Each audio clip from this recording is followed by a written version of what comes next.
और भाषा दो चीजें हैं। आत्मा में भाव होते हैं और विचारों में भाषा होती है। भाव ही भाषा के रूप में परिवर्तित हो जाते हैं। भाषा अलग हो सकती है मगर भाव एक होते हैं। अब जैसे किसी एमपी के व्यक्ति को गुस्सा आए तो वो कौन सी भाषा बोलेगा? बुंदेलखंड का है, कौन सी भाषा बोलेगा? बुंदेलखंडी। यदि किसी महाराष्ट्र के व्यक्ति को आए तो, और किसी राजस्थान वाले को आए तो, और किसी बंगाल वाले को आए तो, और किसी अमेरिका वाले को आए तो, भाव एक है, भाषा अलग है। और जो भाषा हमारे बचपन में हमारे संस्कारों में आ गई है, बड़े होकर के भले ही तुम हिंदी बोलने लगो, लेकिन जब भावों का वेग बहता है तो पुरानी भाषा आई जाती है। एक बार की बात है कि अकबर के दरबार में एक व्यापारी आया और उसने कहा कि उससे पूछा गया, आप कौन हैं और कहाँ के हैं? बोले, मेरी भाषा से पहचानो। क्योंकि भाषा से पहचान हो जाती है। लेकिन बड़ा होशियार व्यापारी था।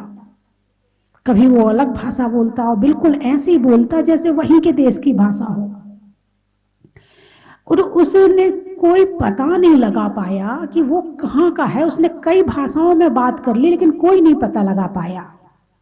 बीरबल आया, बीरबल से कहा, भैया अब जरा तुम्हें इनकी पूछो कि ये कहाँ से हैं।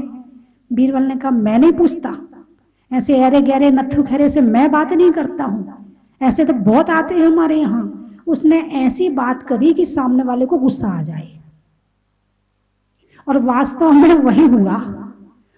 बीरबल के कड़वे शब्द सुनकर उस व्यापारी को गुस्सा आ गया, और जब गुस्सा आया और जो भाषा वो बोला, बीरबल ने कहा, अब लो पता लगा लो ये कहाँ का है। जो अंदर में एक होता है सीख के, और एक होता है बचपन में बिल्कुल जब हम बड़े हो रहे थे और उस समय जो भाषा हमारे अंदर आ गई है वो स्थायी हो जाती है। सीखने वाली भाषा आप कितनी अच्छी बोल लो, कोई दिक्कत नहीं है, और भाव तो एक ही है। अब मान लो यदि मनुष्य को गुस्सा आया तो वो जो है ना, गाली देगा, चिल्लाएगा, बुरा बोलेगा। और कुत्ते को गुस्सा आए तो भौं भौं करेगा, लेकिन उसका गुस्सा भौं भौं में पूरा हो जाएगा। कुत्ते के क्रोध के भाव और मनुष्य के क्रोध के भाव में कहीं अंतर नहीं है, भाषा में अंतर हो सकता है। नारकी क्रोध करता है, उसके पास भाषा हो या ना हो, लेकिन नारकी के क्रोध में, मनुष्य के क्रोध में और पशु के क्रोध में कोई अंतर नहीं है, भाव एक है। भाव आत्मा के हैं और भाषा यहां से मिली हुई है व्यक्त करने के लिए। मेरी बात, भाव को समझने का प्रयास करो। लोग कहते हैं ना, जैन धर्म भाव प्रधान है। जब भाव समझ में नहीं आएंगे तो धर्म कहां से समझ में आएगा? इसलिए भावों को समझना पहले जरूरी है। अब इस समय आप यहां बैठे हैं, आपके कौन से भाव चल रहे हैं? क्रोध, मान, माया, लोभ? नहीं। हिंसा, झूठ, चोरी, कुशील, परिग्रह? वो भी नहीं। ओहो, फिर तो आप बहुत अच्छे लोग बैठे यहाँ पर। आपके तो ना कषाय है ना पाप है, आप तो सबसे बड़े धर्मात्मा हैं। जीवन का सबसे बड़ा उत्तम समय वही होता है जब हम कषाय और पाप से मुक्त होकर के और शुभ भावों में बैठे होते हैं। सबसे उत्तम समय होता है। तो भाव चाहे क्रोध के हों, सारी दुनिया के एक हैं, चाहे मान के हों तो सारी दुनिया के एक हैं, चाहे मायाचारी के हों तो आप ये मत सोचना कि पशु मान कषाय नहीं करते, पशु मायाचारी नहीं करते ना, उनमें उनकी मान कषाय, खूना खच्चर कर दे एक दूसरे को। बंदरों का मोहल्ला होता है, आपको पता हो तो। इंसान तो धरती बांट बांट के खरीद लेता है और मकान बनाता है, उसकी छत बन जाती है बंदरों की, कि ये मोहल्ला मेरा, ये इतनी छत हमारी और इतनी छत तुम्हारी। और कोई दूसरा बंदर आ तो जाए उसकी छत पे, सारे मिलके झपट पड़ते, उस पे बचना मुश्किल हो जाता है। उसका मान कषाय, क्या है ये? मान कषाय, मायाचारी करते हैं पशु। दो गाय या बैल के आगे आप एक साथ खड़ा करके घास डाल दो एक जगह पे, या उनकी दोनों की अलग अलग डाल दो। यदि उनमें ज्यादा होशियारी होगी तो उसमें से एक जो है दूसरे की घास पहले खा लेगा और बाद में अपनी खाएगा, और बाजू वाला यदि खाने आएगा तो उसे सींग मारेगा। मैंने खुद आंखों से देखी ये बात। अब आपने पता नहीं प्रैक्टिकल किया कि नहीं किया। हर जीव को नजदीक से देखकर उसके भावों को समझने का प्रयास करना चाहिए कि इसके भावों में और मेरे भावों में कहां अंतर है। तभी तो कहते हैं यदि धर्म नहीं किया तो नर त्रियंच समान। कहा है कि नहीं कहा है? क्योंकि जो क्रोध के भाव त्रियंच के वही मनुष्य के, वही मानुष का, वही माया मानुष का, वही मायाचारी, वही लोभ, सारी चीजें वही हो गई। तो फिर पशु में त्रियंच में अंतर कहाँ है? अंतर यही है, धर्म से अंतर पैदा होता है कि इंसान धर्म कर सकता है, इंसान अशुभ भावों को प्रयास और पुरुषार्थ पूर्वक कम कर सकता है, कषायों को कम कर सकता है, वो धर्म के भाव ज्यादा बना सकता है। लेकिन त्रियंच ऐसा नहीं कर पाता है। कर भी पाता है, बहुत सारे त्रियंच सम्यक दृष्टि होते हैं, लेकिन ज्यादातर तो अज्ञानी ही अवस्था में रहते हैं। तो भाव सुधारने का काम केवल मनुष्य गति में ही संभव है और किसी गति में संभव नहीं है। यानी भक्त त्रियंच भी बन सकता है लेकिन भगवान नहीं बन सकता है। लेकिन इंसान भक्त भी बन सकता है और रास्ते पर चले तो भगवान भी बन सकता है। ये ताकत किसके अंदर है? अरे बोलिए ना, आप कौन है? बोलिए ना, आप इंसान हैं पक्का? एक बार और सोच लो। पुरुषार्थ प्रारंभ किया कि नहीं किया? धर्म पुरुषार्थ शुरू हुआ कि नहीं हुआ? मात्र मंदिर जाने अकेले से धर्म पुरुषार्थ का प्रारंभ मत समझ लेना। जब तक भावों को पकड़ने का थर्मामीटर देखना ना आ जाए और जब तक उस थर्मामीटर को अपने हिसाब से ऊंचा नीचा करना ना आ जाए, तब तक पुरुषार्थ प्रारंभ नहीं हुआ है। वो जो बुखार देखने का थर्मामीटर होता है ना, वो तुम्हारे शरीर के ताप से ऊपर नीचे होता है, लेकिन भावों का थर्मामीटर हमें खुद देखना पड़ेगा और अपने हिसाब से ऊंचा नीचा करना पड़ेगा। यदि ये करने वाली बात हमारे हाथ में आ गई है तो पुरुषार्थ प्रारंभ हो गया है, और नहीं तो जो मन में आया वही कर रहे हैं तो समझना भी पुरुषार्थ शुरू नहीं हुआ है। बात चल रही है तीर्थंकर पद की, कि तीर्थंकर पद कैसे प्राप्त होता है। उसके लिए तीर्थंकर प्रकृति का बंध किया जाता है। क्या किया जाता है? तीर्थंकर प्रकृति का बंध। तीर्थंकर प्रकृति का बंध करने के लिए क्या करना पड़ता है? 16 कारण भावना भानी पड़ती। अब आ जाओ भावना पे। अभी तक तो केवल वो भावना बता रहे थे जो अनादिकाल से करी है। क्रोध आज से नहीं किया है, अनादिकाल से किया है।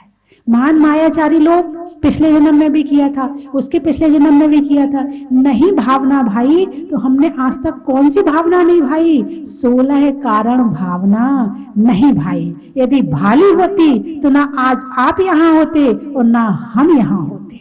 बंधुओं, दर्शन विशुद्धि पहली भावना का नाम है। दर्शन विशुद्धि भावना, सम्यक दर्शन की प्राप्ति। इसकी चर्चा 2-3 दिन से अपन कर चुके हैं। भावना भानी है। भावना से सम्यक दर्शन प्राप्त हो जाता है। किससे? श्रावक। क्या शब्द है? 3 शब्द हैं इसमें, श्रा, वा और का। श्रद्धा। श्रद्धा करने में कुछ करना पड़ेगा क्या कि केवल भावना का खेल है? श्रद्धा करना केवल भावना का काम है, केवल भावना का काम है। और जिसमें तीव्र भेद विज्ञान की, धर्म की, आत्मा परमात्मा की भावना भाली, सम्यक दर्शन हो गया। अब सम्यक ज्ञान कैसे होगा? तो वाह शब्द कहता है विवेक, श्रावक। वाह शब्द कहता है विवेक, क्या करना है क्या नहीं करना, क्या खाना है क्या नहीं खाना, कब खाना है कब नहीं खाना, कितना खाना है, क्या करना है, कैसे पूजा करनी है, कैसे गुरुओं की आहार दान चर्या करनी है, कैसे विनय करनी है, कैसे काम करना है। जहां विवेक आ गया वहां सम्यक ज्ञान आ गया। श्रद्धा आ गई तो सम्यक दर्शन आ गया, विवेक आया तो सम्यक ज्ञान आ गया, और क्रिया श्रावक क्रिया आई तो सम्यक चारित्र आ गया, क्रिया आ गई।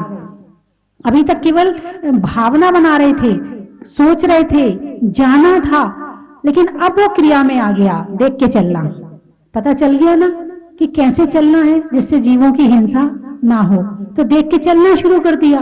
तो देख के चलना क्या हो गया? चारित्र हो गया। देख के भोजन करना क्या हो गया? चारित्र हो गया। भाषा समिति चारित्र के अंतर्गत आती है। हित मित प्रिय वचन बोलना, थोड़ा बोलना, कम बोलना, कषायों की भाषा नहीं बोलना, ये आ गया। जिसमें सामने वाले को कष्ट हो ऐसी भाषा नहीं बोलना, ये आ गया चारित्र में। मतलब चारित्र नाम की कोई अलग से चीज नहीं कि केवल उपवास करना ही चारित्र कहलाता है, नहीं। आप अच्छा बोलते हो, सोच के बोलते हो, कम बोलते हो, चारित्र हो गया। देख के चलते हो, चारित्र हो गया। जहां आप बैठे हो वहां कोई जीव जंतु तो नहीं है, चींटी आदि तो नहीं है, देख के बैठते हो, चारित्र हो गया। घर में आप झाड़ू लगाते हो, देख के लगाते हो, एक देश चारित्र हो गया, क्योंकि आप जीवों को बचाने का काम कर रहे हो। मन में जो विचार आ रहे हैं तो उन्हें आप सोच करके सोचते हो कि क्या सोचना है और क्या नहीं सोचना है, तो ये चारित्र हो गया। चारित्र का मतलब मात्र उपवास या एकासन करना नहीं। उपवास एकासन करना चारित्र है, लेकिन इसके साथ में ये भी चारित्र है। तो भावना 16 कारण भावना। तीर्थंकर बनने के लिए क्या करना है? कुछ भी नहीं करना है, केवल भावना बनानी है, केवल भावना। राजा श्रेणी के लिए क्या किया था? केवल भावना भाई थी। क्या भावना भाई थी? दर्शन विशुद्धि, विनय संपन्नता, शील वृत्तिचार, अभीक्षण ज्ञानोपयोग, संवेग, शक्तितस त्याग, तप हैं। ये सारी भावनाएं, त्याग, अरिहंत भक्ति, बहुश्रुत भक्ति, आचार्य भक्ति, वात्सल्य, प्रभावना, इनकी भावना भाई थी कि मैं कैसे कर लूं ये सारे काम, मैं कितना त्याग कर लूं, मैं कितनी तपस्या कर लूं। की नहीं थी, सुनना ध्यान से, की नहीं थी। क्या किया था? केवल भावना बनाई थी, और इतनी तीव्र बनाई, इतनी तीव्र बनाई, उस तीव्र भावना से भावों में इतनी विशुद्धि आई, इतनी विशुद्धि आई कि तीर्थंकर प्रकृति का बंध हो गया। त्याग बाद में करेंगे, तपस्या बाद में करेंगे, आचार्य भक्ति बाद में करेंगे, अरिहंत भक्ति बाद में होगी। अभी क्या है? केवल, अरे बोलिए ना, आप घर में रहते हो, अंदर से भाव मरते, कब जहाजपुर चला जाऊं, कब दर्शन करने चला जाऊं, कब प्रभु के दर्शन हो जाए। ये क्या है? भावना है, विशुद्ध भावना है आपकी ये। ऐसा नहीं कि आप नहीं भाते भावना, आप भी भाते हैं भावना, आपकी भी शुभ भावनाएं होती हैं, लेकिन जितनी विशुद्ध तीर्थंकर प्रकृति बंध को बांधने के लिए चाहिए, उतनी विशुद्ध भावना केवल केवली और शुद्ध केवली के पादमूल में हो सकती है। अभी आपकी होती तो है, लेकिन उतनी तीव्र नहीं होती, तीव्रता। अब भावों में कितनी ताकत होती है, मैंने तो कई बार बताया आपको कि आप अपने घर में रहते हो तो अपने घर वालों के प्रति बुरी भावना मत भाया करो। मैंने पत्नियों से कहा है, अपने पति से झगड़ा, अरे बोलो ना, हाँ नहीं, इसको हंसने में नहीं लेना, इसको मजाक में मत लेना, बहुत गहरी बात कह रही हूं मैं। एक पति पत्नी में बहुत झगड़ा होता था, और वो पत्नी जो है इतनी नाराज रहती थी अपने पति से, इनका तो सारा काम धंधा चौपट हो जाए, ये तो भिखारी बन जाए, ये तो ऐसे हो जाए। उसके मन में लगातार ऐसी भावना रहती थी, और उसका परिणाम ये हुआ कि इतना बड़ा व्यापारी था, उसका सारा काम चौपट हो गया। भावों का बहुत प्रभाव पड़ता है सामने वाले के ऊपर।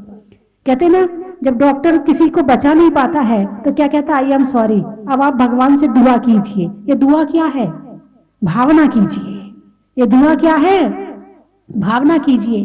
विदेश में एक देश का सम्राट छोटी उम्र में मर जाता था, जल्दी मर जाता था, और उन्हें पता चला कि भारत के राजा बहुत लंबा जीवन जीते हैं। उन्होंने कहा चलो जाकर देखते हैं और उन्हीं से पूछते हैं कि हमारा सम्राट इतनी जल्दी क्यों मर जाता है। तो वहां से 100-200 लोग निकले और भारत आए। किसी एक राजा के पास गए, बोले बड़ी समस्या है, हमारे यहाँ का राजा जल्दी उम्र में मर जाता है और आपके यहाँ के राजा ज्यादा जिंदा रहते हैं, कारण क्या है? बोले इसका उत्तर तो मैं बाद में दूंगा, लेकिन ये सामने जो इतना बड़ा बरगद का पेड़ है ना, बरगद का पेड़ जानते, बहुत विशाल होता है, जड़ें बड़ी गहरी गहरी होती हैं और बहुत लंबे समय तक जीता है। बोले जब ये जल जाएगा ना, उस दिन मैं तुम्हारे प्रश्न का उत्तर दूंगा। और वहीं ठहरा दिया सामने, उन जो 100-200 जो लोग थे वहीं उसके सामने जहां बरगद का पेड़ था उसके सामने वाले स्थान में उन लोगों के रहने की व्यवस्था कर दी। अब हर व्यक्ति जो घर से निकलता है सोचता है अपने घर वापस जल्दी पहुंच जाऊं। अब उन्हें दिख रहा सामने ये पेड़ है, तो ये पेड़ ये कब जल जाए, ये कब जल जाए। वो 100-200 आदमी निरंतर भावना भाते कि ये पेड़ कब जल जाए। 1 दिन, 2 दिन, महीना, 2 महीना, 6 महीना, 6 महीने के बाद अचानक उसमें आग लग गई और वो पेड़ जलकर खाक हो गया। पहुंचे राजा के पास, बोले अब उत्तर दो हमारा कि हमारा राजा जल्दी क्यों मर जाता है। बोले इस बरगद के पेड़ में 6 महीने तक आप लोगों ने इतना मजबूत हजारों साल जीने वाला ये बरगद का पेड़, आप 100-200 लोगों ने भावना भाई ये जल जाए, ये जल जाए, ये जल जाए, ये 6 महीने में जल गया। ये जला कैसे? तुम्हारी भावनाओं से जला है। कैसे जला है? तुम्हारी भावनाएं इसको लगी हैं, इसलिए ये जल गया है। तुम अपने देश के राजा के प्रति अच्छे विचार नहीं रखते हो, अच्छे भाव नहीं रखते हो, लगातार उससे नाराज रहते हो, उसके प्रति बुरी भावनाएं रखते हो, इसलिए तुम्हारे देश का राजा जल्दी मर जाता है। तो ऐसे ही आप लोग घर में परिवार में रहते हैं, एक दूसरे के प्रति बुरी भावना नहीं भाना चाहिए। गलती होती हर इंसान से होती, किससे नहीं होती है? तुमसे भी होती है। जो दूसरे की बुरी भावना भा रहा है, क्या ये गलती नहीं है? एक व्यक्ति बोला वो सामने वाला झूठ बोलता ना, इसलिए मुझे बहुत गुस्सा आता है, फिर मैं बहुत चिल्लाता हूं उसके ऊपर। माता जी सही है ना, मेरे से सही कहलवाना चाह रहा था, माता जी सही है ना। तो मैंने कहा अच्छा, सामने वाले ने झूठ बोला। बोले हाँ, इसलिए तो गुस्सा आया, नहीं तो मैं गुस्सा नहीं करता। मैंने कहा 4 कषाय होती है और 5 बोलिए पाप होते हैं, 5 पाप होते हैं। तो पाप के नाम क्या है? हिंसा, झूठ, चोरी, कुशील, परिग्रह। तो उसने झूठ बोला, मतलब उसने क्या किया? पाप किया। उसने झूठ बोला, उसने पाप किया। और 4 कषाय होती है, क्रोध, मान, माया, लोभ। तुमने क्या किया?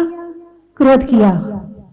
सही कौन है आप बताओ मुझे, बोलिए ना, सही कौन है? दोनों ही गलत हैं। एक ने कषाय करी और एक ने पाप किया। धर्म तो दोनों को गलत कहेगा, भगवान महावीर तो दोनों को गलत कहेंगे।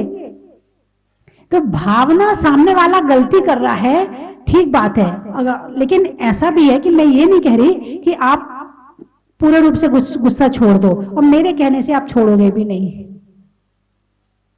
आपको छुड़वाने के लिए तो फिर संसार ही बहुत है।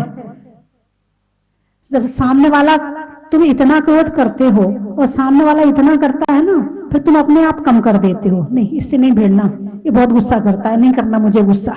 फिर तुम अपने आप कम करते। कहने से कम नहीं होता है।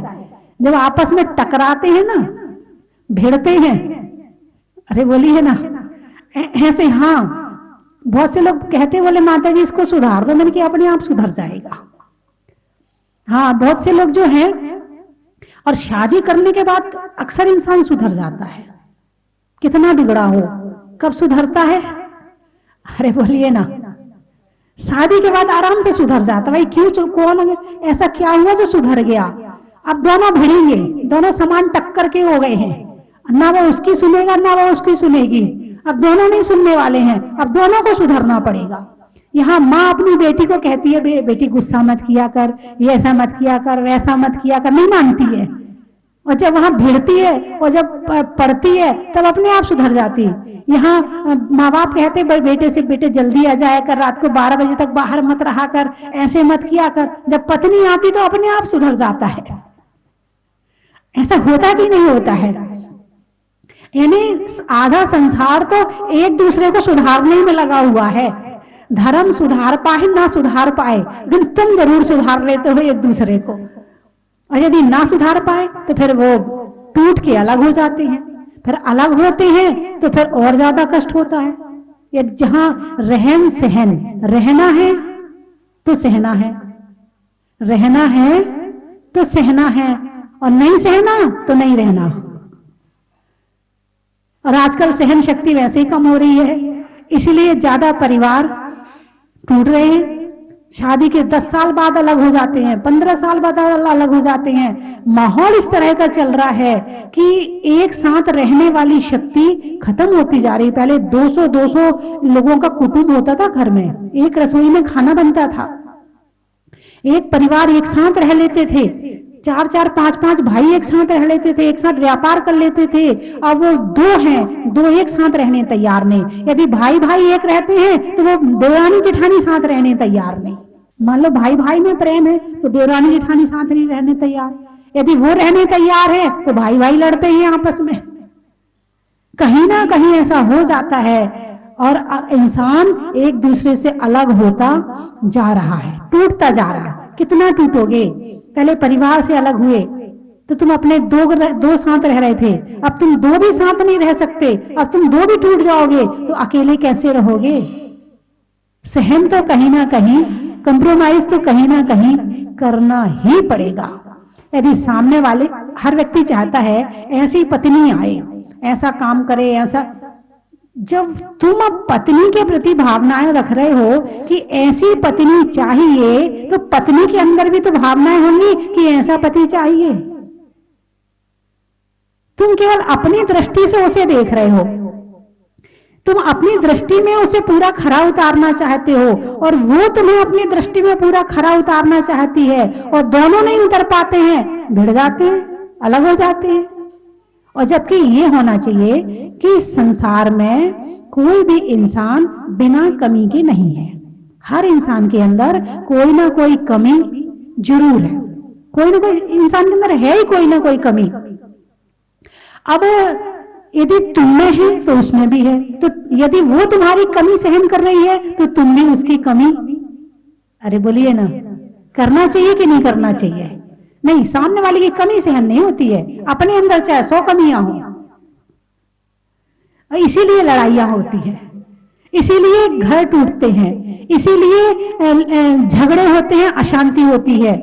तो जब सामने वाला तुम्हें सहन कर रहा है तो तुम भी आराम से सामने वाले को सहन करो। एक लड़का आया, बोले मुझे मेरी पत्नी बिल्कुल अच्छी नहीं लगती। मेरी शादी के कितने साल हो गए? बोले 5 साल हो गए, मैं तो उससे बात भी नहीं करता। मैंने कहा क्या हुआ, लड़ाई वड़ाई हुई क्या? बोले नहीं, मेरी पसंद की शादी नहीं है। अच्छा, मैंने कही 5 साल हो गए। कितने साल? 5 साल। और तू पत्नी से बात नहीं करता? ध्यान से सुनना, तू पत्नी से बात नहीं करता, पत्नी ने अभी तक घर ससुराल छोड़ा नहीं है। मैंने कही ऐसी लड़की मिलना दुनिया में दुर्लभ है कि तूने उससे 5 साल से बात नहीं करी और वो आज तक तेरे को प्रेम कर रही है। मैंने कहा दिया लेके ढूंढ लेना, तब भी मिलने वाली नहीं है। और जो तेरे प्रेम की और पसंद की आती ना, तेरे को नाक चबे चना देती, तेरे को अच्छी ऐसे डंडे मारती कि भगवान अब पसंद कभी नहीं करूंगा। तेरे माँ बाप की पसंद ज्यादा अच्छी है कि देख 5 साल तक निभा रही है तेरे को, अभी तक तेरे कपड़े धोती है, तेरे लिए खाना बनाती है, तेरे घर वालों की सेवा करती है, और तू उससे बात नहीं करता है। मैंने कहा ऐसी लड़की तो जो ढूंढने से मिलने वाली नहीं है। अब पता नहीं उसका क्या हुआ, बात करी नहीं करी तो मुझे पता नहीं है, इतना जरूर मैंने उससे कह दिया था। क्योंकि जब क्या होता है कि इंसान कोई चीज खरीद के लाया, कपड़ा लाया, और जब कपड़ा लाया उसे पसंद नहीं आ रहा, लेकिन 4 जने आके कहे अरे क्या कलर है कपड़े का। अब पहले खुद को पसंद नहीं आ रहा था, लेकिन 4 जनों ने तारीफ कर दी तो क्या हुआ, अरे वो अच्छा ही होगा, मुझे ही खराब लग रहा, वैसे तो अच्छा ही है, सभी तो तारीफ कर रहे हैं। यानी हमारे पास अपना IQ बिल्कुल नहीं है। हम देखते हैं सामने वाले की आंख से, सामने वाला कह दे अच्छा है तो हमारे लिए अच्छा है, और सामने वाले ने कहा खराब है तो हमारे लिए खराब है। मेरे लिए क्या अच्छा है ये हम सोचते ही नहीं है, हम पराधीन होकर के जीते हैं। ऐसे ही हमारे घर वाले हैं, यदि घर वाले बाहर वाले उसकी बुराई कर रहे हैं तो वो बुरा हो गया, बाहर वाले तारीफ कर रहे हैं तो वो अच्छा हो गया। विचारों को, भावों को कैसे देखना सीखें, विचारों को कैसे अच्छा बनाना सीखें, भावों को कैसे शुद्ध बनाना सीखें, धर्म सिखाता है। और तुम उसी से दूर जाते हो जो तुम्हें सुखी करता है, जो तुम्हें अच्छा बनाता है, जो तुम्हारे इस लोक को परलोक को सुधारता है। तुम उससे दूर जाने का प्रयास करते हो, और जो तुम्हें बिगाड़ता है तुम 24 घंटे उसमें लगा देते हो। बोलिए ऐसा है कि नहीं है? तो तीर्थंकर प्रकृति का बंद करने के लिए 16 कारण भावना भानी है। और आपको भी क्या करना है, चलो आप तीर्थंकर नहीं बन पाएंगे मगर अच्छे इंसान तो बनी जाएंगे ना। अरे बोलिए ना, जब वैयावृत्ति की भावना भाओगे, भगवान मुझे मौका मिले किसी की सेवा करने का, वैयावृत्ति 16 कारण भावनाओं में एक वैयावृत्ति भावना है। भगवान मुझे मौका मिले कि मैं सबकी सेवा करूं, मुझे इतनी शक्ति मिले तो सबके दुख दूर कर दूं, मैं किसी के पैर में दर्द हो उसके पैर दबा दूं, है कोई किसी का सिर दुख रहा हो मैं उसके सिर दबा दूं। मौका मिलते ही उस काम को कर लेना। पहले तो भावना बनाना, जब तक अंदर में भावना नहीं होगी तो काम भी होने वाला नहीं है। तो वैयावृत्ति की भावना मन में नहीं है क्योंकि अहंकार ज्यादा है, इसलिए वैयावृत्ति की भावना बनाना जरूरी है। जो चीज हमारे पास नहीं होती है हम उसे बनाते हैं, जो चीज घर में नहीं होती है बाजार से खरीद के लाते हैं। ऐसे हमारे अंदर वैयावृत्ति की भावना नहीं है तो हमें उसे पैदा करनी चाहिए। अंदर तो पड़ी है, ढकी हुई है। कैसी है? ढकी हुई है। तो सेवा की भावना, पड़ोसन को जरूरत है सेवा की, पड़ोसन की सेवा कर दी। मोहल्ले में किसी को जरूरत है उसकी सेवा कर दी। साधु संत आए उनकी सेवा कर दी। आप चमत्कार देख लेना इसका। लोग कहते हैं हमें प्रेम नहीं करते लोग, वैयावृत्ति शुरू करो, प्रेम बरसना शुरू हो जाएगा। तुम किसी के लिए कुछ करना ना चाहो और तुम चाहो कि तुम्हें सब कुछ मिल जाए, नहीं मिलने वाला है। केवल एक जीवन में वैयावृत्ति और विनय, 2 चीज आ जाए ना तो सुख तो अपने आप आ जाएगा। विनय का मतलब अच्छे से बोलना, जयजनयन करना, प्रेम से बोलना, छोटों को स्नेह देना, बड़ों की विनय करना, लो प्रेम बरसना शुरू हो जाएगा। और वैयावृत्ति सेवा और साथ में शुरू कर दो, फिर तो ऐसा हो ही नहीं सकता कि लोग तुम्हें प्रेम ना करें। अरे प्रेम ना करें ये तो छोड़ो, लोग तुम्हें याद करेंगे। क्या करेंगे? याद करेंगे।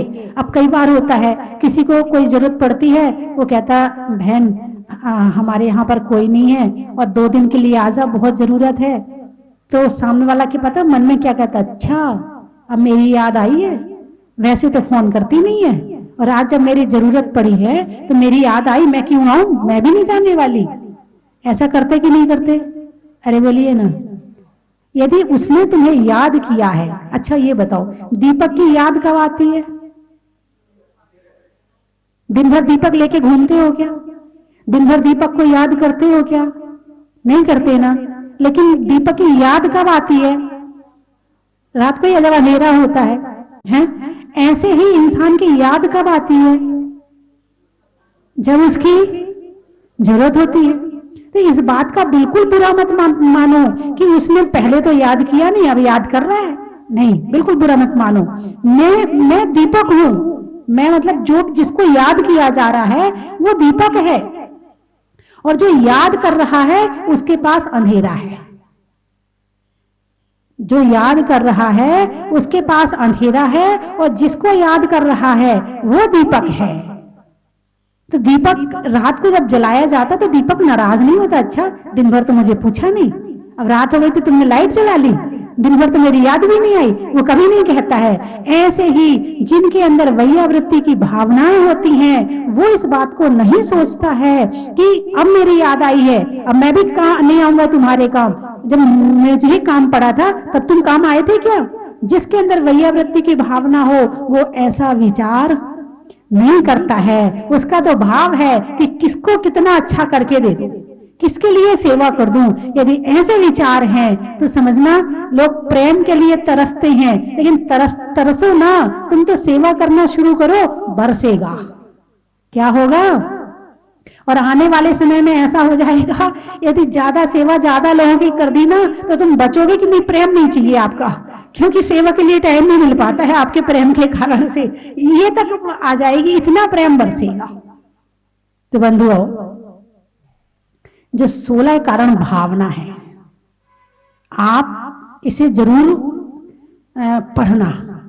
पहले तो आप, अभी तो आपको याद नहीं होगी, मेरी प्रेरणा है आपके लिए, यदि आप मेरी बात मान सको कि इन 16 कारण भावनाओं के एक तो नाम याद कर लेना, ज्यादा नहीं, केवल 16 है। कितनी है? और इसमें से ज्यादा आपको याद है, दर्शन विशुद्धि सम्यक दर्शन तो याद ही है, विनय भी याद है, शील व्रत भी याद है, ज्ञान भी याद है, अरिहंत भगवान भी याद है ना, और आचार्य भी याद है, और श्रुत भी, श्रुत यानी बहुश्रुत भक्ति, जिनवाणी की भक्ति, ये भी याद है, वात्सल्य भी याद है, प्रभावना भी याद है। बस क्रम से याद कर लेना। याद तो आपको सारे हैं, आपके दिमाग में हैं तो ये सारे शब्द है, लेकिन मोबाइल में आप सर्च कर लेना, जरूर कहीं ना कहीं 16 कारण भावना के प्रवचन भी मिल जाएंगे, नाम भी मिल जाएंगे, और आप उसको सुनना जरूर। आप ज्यादा धर्म नहीं कर पा रहे हो, कोई बात नहीं है, मेरी प्रेरणा है इन 16 कारण भावनाओं को अपनी भावना में शामिल कर लो।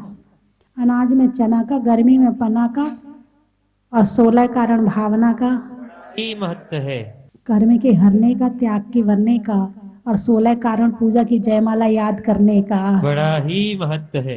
हिंदी में मात्रा का, स्कूल में छात्रा का, आज आपकी जहाजपुर की यात्रा का बड़ा ही महत्व है।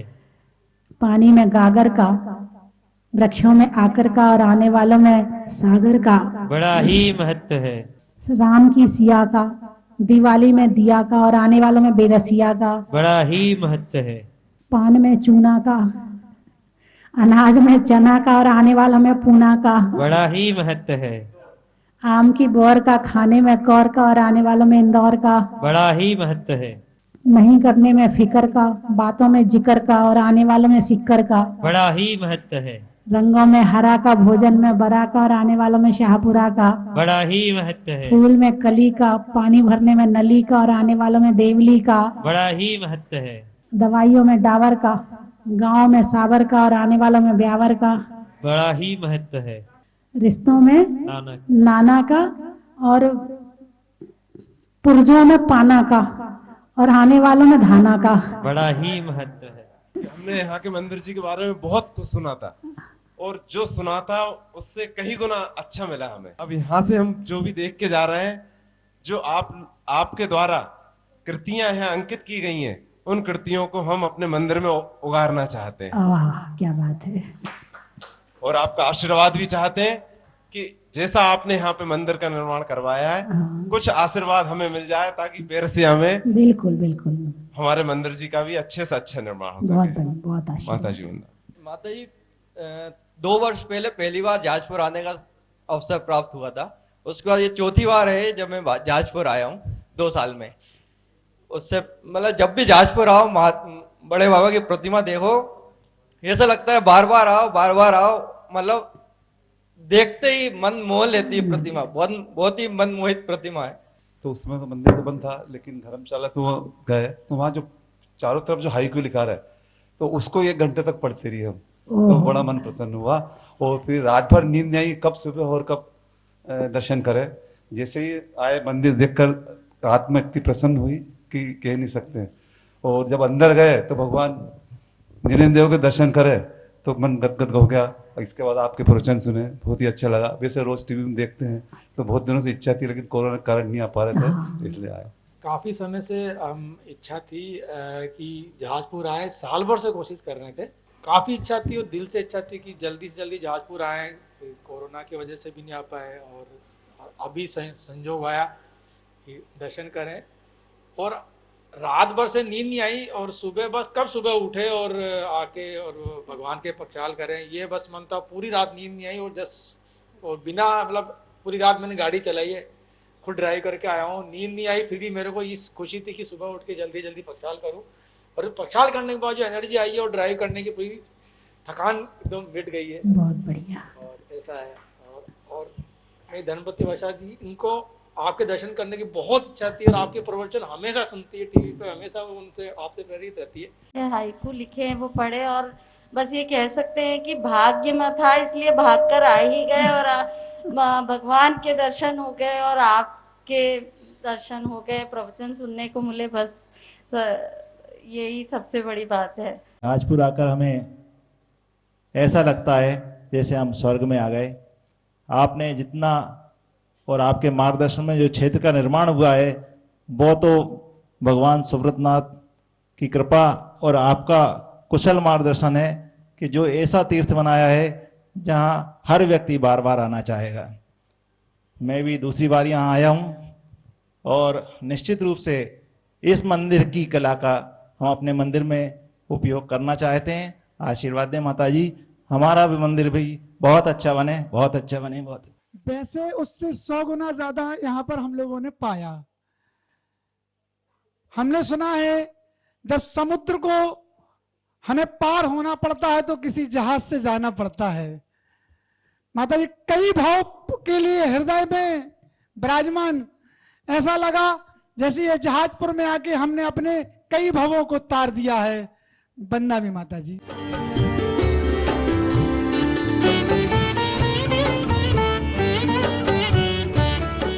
चन की थाल को सजाओ रे आज, रत्नों की थाल को भर लाओ रे आज।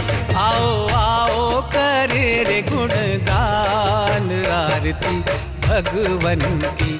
आओ आओ करे गुणगान आरती भगवन की।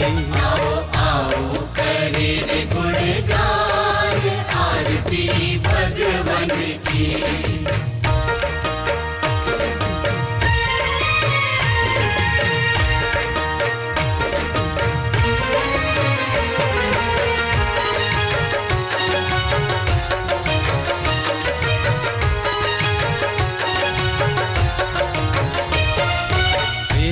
सुमित्र के राज दुलारे, माँ पद्मा जी के नैनों के तारे।